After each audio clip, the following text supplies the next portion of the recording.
What's up everyone, Morey Croson here, and we have a brand new breakdown for you today. It's going to be on Shelly-Ann Fraser-Pryce. I recently got this recommendation, and I actually thought when I got the comment that I already did the video. So I just went right into my YouTube and I was going to go in and search the video to find out I haven't actually done a Shelly-Ann Fraser-Pryce breakdown yet. So I'm super excited to be able to do this. She's one of the best sprinters in the world, let alone being, female. She's absolutely probably the best female sprinter in the world. So being able to do this breakdown for you, I think you're going to really be able to learn a lot because she's only 5'3", and so her start is just amazing. She's one of probably, if not the best, one of the best sprinters in the entire, or starters in the entire world. So I'm super excited to do this breakdown. As always, if you like the information, go ahead and click the thumbs up down below. Subscribe to the channel if you haven't already. And if you have any questions or comments or anything like that, you can leave that down below and we'll hop in the video right now. All right, so we have Shelly-Ann Fraser-Pryce here in the middle. And, we can see when she first gets out that, we're going through her steps here. She lands on the first step at 82.01. And then she is able to push off at about 82.18. So that's about a 0.17. Foot contact time, I always like to look at the foot contact time, especially in the start, because that gives us a great understanding of where they're at in terms of, some of the key biomechanics there. She's off at about probably 82.40 on her second step, so that's 0.16. That's, right around where you want to be at in those first two steps. And what we see a lot from an average perspective, a lot of people are in that kind of range. On this step, we can see she maybe hits the ground at about 0.5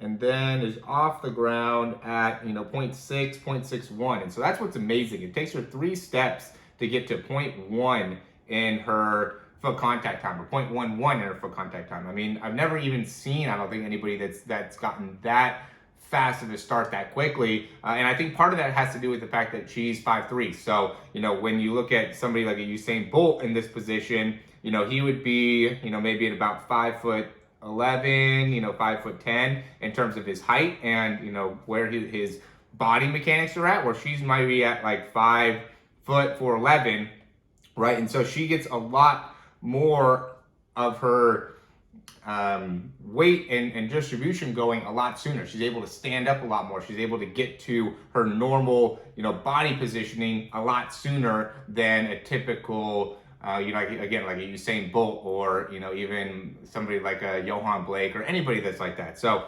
being able to get to her height makes it so she's similar to like a Christian Coleman, gives her that ability to really get out of the blocks very, very quickly. And yeah, I mean, within her third step, she's already at a position where, from a contact time perspective, is at or close to her top speed, which is just absolutely amazing to me in her overall abilities. And that's what makes her one of the best in the world. And again, probably one of the best starters in the world. So we'll go. There's another view that we'll look at. I'm not really a big top view person, and I think the side view is good. I actually want to just show the whole video here so we can see it in live speed. I think it's cool to see them going and how fast her turnover is. That's what really stands out is she's moving her legs really quickly. So giving you guys a better understanding of how she gets that is going to be the key here. So when we look, we're going to go right leg first. We can see her foot hits the ground probably about, I want to say 0.84 right there. And then she's off the ground at, probably about 9.1, 9.2. We'll say 9.1. So she's at 0.07 on the right side. And that's, again, I mean, that's what is amazing thing about her. Is her contact time is, in that third step being 0.1. Part of the reason she's able to get that contact time so low is because if we look at her top speed, she's at a 0.07, 0.08 foot contact time consistently, which just means that she's super explosive, right? She just is able to generate so much torque and so much force out of the ground the second that her foot touches the ground, which is just a phenomenal thing. And that's what is what carries her into having a great a great turnover time, is what she's able to generate into the ground that quickly. So now, from here, it's just about being efficient, being able to get the leg up, drive the knee through, right? We can see how smooth she's driving the leg through, gets that extension, right? As soon as that foot comes underneath her butt, now she's trying to extend that leg out, cycles right back underneath, lands at, let's say 0.24, right? So now that she's at about 0.33, Turnover time, it's not anything amazing, right? We see a lot of people that have, about a 0.32 to 0.35, foot contact time that are in, this elite category. Obviously, it's a great number overall in comparison to a lot of the breakdowns I do, but from an overall perspective, it's not like what her contact time is, which is something that is truly, I think, special and amazing, and it would be, something to really study. And it probably has a lot to do with her overall balance and stability. I got to imagine she does a lot of ankle work and footwork and landing and plyometrics. She doesn't probably do a ton of heavy squats or heavy deadlifts. They probably put a lot more just explosiveness into her training, and that makes it so she has that amazing contact time that we've been talking about. So next one, she lands on her left side at about 0.45, 0.46. I know that the speed here, her legs are moving so fast, it's hard to be able to for the cameras to even be able to track it here. And then she's off the ground at, about 0.52. So again, 0.07 with the foot contact time. So 0.07, and I would say left side, she was consistently getting her foot off the ground sooner on the left side in comparison to the right side in the video that I was watching. And then she lands back at about 0.86, right? So again, about a 0.34 turnover time. So, I mean, just an amazing sprinter for being able to, what's cool is that her legs, when you watch in full time, look like they're moving so fast, right? It's just like, it seems crazy how fast her legs are moving.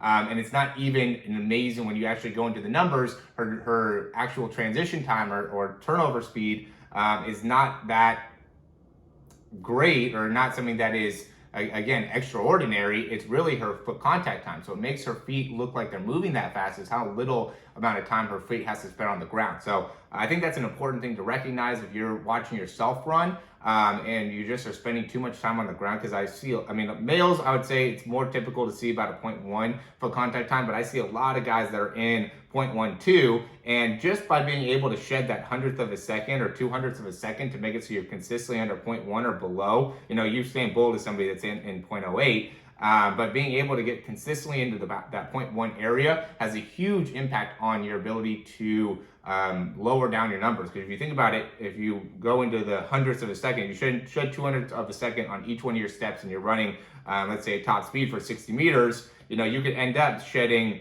0.4 to 0.6 seconds off of your sprint. So now that's the difference between 11.3, let's say, and 10.9 or 10.7, just by being able to impact that contact time. And that's why she is so dominant as a sprinter, is because she has such an amazing foot contact time, and that's why she actually looks like she's running as fast as she is. Well, she is running fast, obviously, but that's why that turnover looks so good, is because of how little time she spends on the ground on each one of those steps. All right, so as always, guys, thanks for watching the video. Hope this helps. Hope you guys are able to utilize this in the training. Again, I think that adding more plyometrics to your running is going to be, and to your training, is going to be the biggest thing to help you in improving your sprinting mechanics. Don't do too much heavy weighted squats and deadlifts. I don't know how, I know that helps, but I don't think it's as great as doing plyometric type work, or even working on different types of sprinting drills. I think that ends up being very, very important as well. So if you guys want to go and sign up for a speed program, we'd be happy to have you, or speed breakdowns, anything that will be able to